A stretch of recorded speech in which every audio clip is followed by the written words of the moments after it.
दोस्तों आज की कहानी थोड़ी अजीब है। दोस्तों आज की कहानी सुनने के बाद आपको भारतीय होने पर गर्व भी होगा और थोड़ी शर्मिंदगी भी महसूस होगी।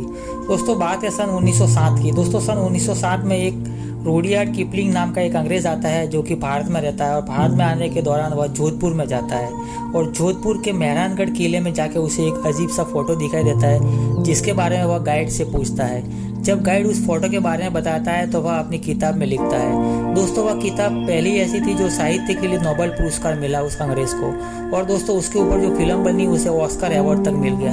दोस्तों पूरे वर्ल्ड में यह कहानी और यह फिल्म जानी जाती है और पहचानी जाती है। लेकिन दोस्तों आपको बताते हुए मुझे थोड़ा दुख इस बात का हो रहा है कि हम भारतीय ही उस कहानी की सच्चाई को नहीं जान पाए। जी हाँ दोस्तों, हम यहाँ पे बात कर रहे हैं द जंगल बुक की। दोस्तों जंगल बुक आपने सबने देखी सुनी, 100% आपने देखा होगा, 100% आप उसके बारे में जानते होंगे। लेकिन दोस्तों क्या आप जानते हैं जंगल बुक का कैरेक्टर जो कि मोगली था वह कहाँ से लिया गया? चलिए दोस्तों आज के इस वीडियो में हम आपको बताते हैं कि आखिर में वह मोगली कौन था और वह कौन हमारा भारतीय व्यक्ति था जो कि मोगली का कैरेक्टर में द जंगल बुक लिखा गया। राजस्थान में राव सिंह जो कि राठौड़ का प्रथम पुरुष माना जाता है, जो राठौड़ वंश को राजस्थान में लाने वाला प्रथम पुरुष था। दोस्तों यह कन्नौज से आए थे और कन्नौज के एक बदायूं नाम की जगह से दोस्तों आए थे।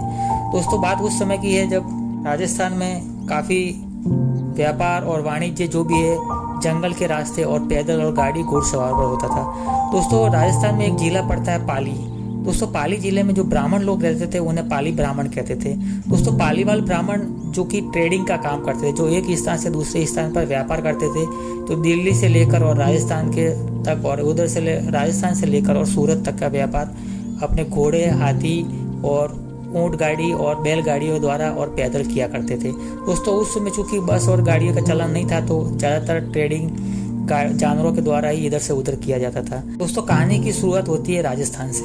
दोस्तों राजस्थान में एक राजा हुआ करते थे सेतराम जी और सेतराम जी के 50 पुत्र थे टोटल। दोस्तों सेतराम जी के 100 पुत्र थे जो कि कौरवों के बाद सेकंड सबसे ज़्यादा पुत्र सेतराम जी के थे। तो दोस्तों बात उस समय की है जब सेतराम जी के 51वें नंबर का जब पुत्र होने वाला था तब वह अपनी दाई यानी कि जो भी डिलीवरी करवाती थी, उस समय डॉक्टर और हॉस्पिटल का चलन नहीं हुआ करता था तो दोस्तों दाइयाँ डिलीवरी करवाती थी। तो वह दाई से कहते हैं कि जब भी ये पुत्र जो पैदा होता है तो उसका पैदा होने का समय आप हमें बता दीजिएगा। क्योंकि दोस्तों उस समय घड़ियाँ नहीं हुआ करती थी, लोग धूप की छाया देखकर और अपने समय का अंदाजा निकालते थे। जहाँ भी उस समय जन्म के समय धूप की छाया दिखती थी वहाँ वो लोग लकीर खींच दिया करते थे, उसके बाद राजा को बताते थे और राजा अपने पंडितों को बुलाकर उस लकीर के अनुसार छाया जिस समय जहाँ थी उसके अनुसार टाइम और चौघड़ियाँ निकालते थे। तो दोस्तों जब उनका 51वें नंबर का पुत्र होता है उनकी रानी से, तब वह दासी थोड़ी काम में बिजी हो जाती है और थोड़ी देर बाद जब उसे याद आता है कि मैं लकीर खींचना भूल गई थी, तो दोस्तों 1 घंटे 2 घंटे बाद जब उसे याद आया होगा तब उसने जाके वहाँ लकीर खींच दी।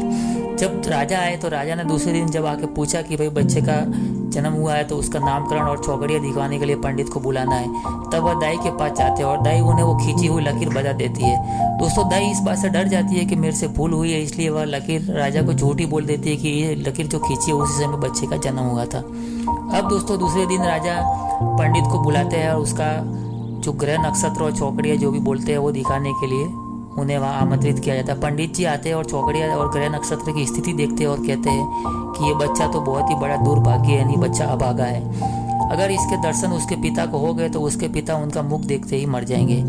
चूँकि दोस्तों सेतराम जी के पुत्रों की कोई कमी नहीं थी क्योंकि ऑलरेडी मैं आपको बता चुका कि उनके 50 पुत्र थे और 51वां पुत्र जो जन्म रहा था उसके बारे में ये चर्चा हो रही थी। दोस्तों सेतराम जी काफ़ी उदास हो जाते हैं और पंडित की बात पर विश्वास करके और अपने सेवकों को बुलाते हैं। अपने सेवकों को बुलाने के बाद वह जल्लाद को आमंत्रित किया जाता है और वहाँ पर जल्लाद लोग आ जाते हैं और जल्लादों को बोलते हैं कि इस पुत्र को जंगल में जाकर और टुकड़े टुकड़े करके फेंक दो, वापिस मुझे उसका चेहरा नजर नहीं आना चाहिए। दोस्तों चूंकि जल्लाद भी आखिर में इंसान होते हैं, एक छोटा सा बच्चा देखकर जल्लादों की भी एक आत्मा जाग उठती है कि इस मात्र एक ही दिन के बच्चे को हम कैसे चीर फाड़ कर या कैसे मार के फेंक सकते हैं जंगल में। दोस्तों जल्लाद के ऊपर भी दया आने के बाद वह आपस में चर्चा करते हैं, तभी उसमें से एक जल्लाद कहता है कि एक काम करते हैं, हम इसे मारते नहीं है, यहाँ पे जानवरों के आसपास में बहुत सारी गुफा है, चलो इस बच्चे को जानवरों की गुफा में फेंक देते हैं, जो भी जंगली जानवर उसको मारेगा तो हमें पाप नहीं लगेगा। ऐसा सोचकर वह एक गुफा में उस बच्चे को फेंक देते हैं। दोस्तों कहते हैं कि वह गुफा शेर की थी और शेर ऑलरेडी उधर शेरनी एक अपना बच्चा दे रखी थी, दोस्तों शेरनी भी उधर एक दिन का बच्चा देके और अपनी गुफा से बाहर टहलने निकली थी। तब तक वो लोग उस गुफा में उस बच्चे को फेंक देते हैं। अब बच्चा लुढ़कता हुआ गुफा के अंदर चला जाता है। शेरनी जब आती है तो वह देखती है, जब अपने बच्चे की तरफ देखती है और उसकी तरफ देखती है तो वह सोचती है कि उसी के ये 2 बच्चे हैं। अतः दोस्तों शेरनी उस बच्चे को भी अपना बच्चा समझकर पाल पोस कर बड़ा करने लगती है। उधर जब वह बच्चा बड़ा होता है तब वह जानवरों की तरह व्यवहार करता है और जानवरों की तरह ही बोली बोलता है, क्योंकि वह तो कभी इंसानों से मिला नहीं और न ही इंसानों की बोली बोला।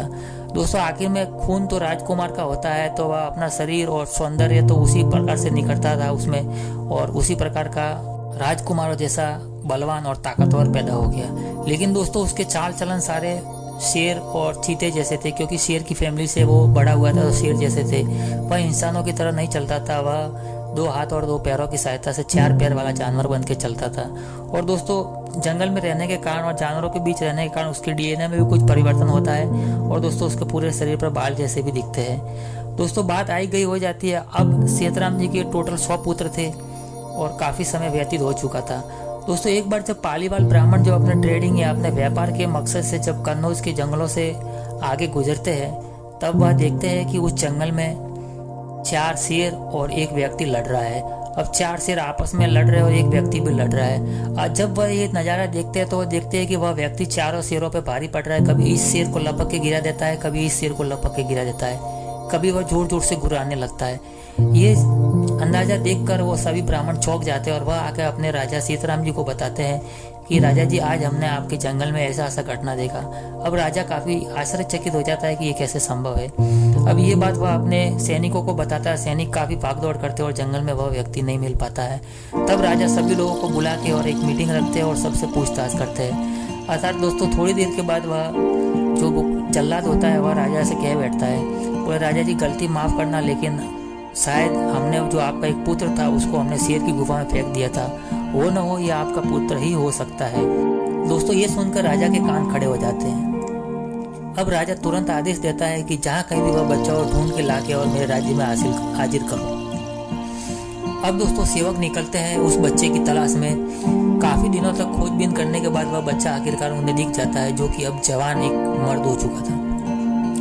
अब दोस्तों जैसे तैसे करके काफी सेना लगी और उसके बाद उसको जैसे तैसे तीर बाणों से मार के घायल करके उसे काबू पाया गया और उसे पकड़ के अपने राज्य में लेके आए।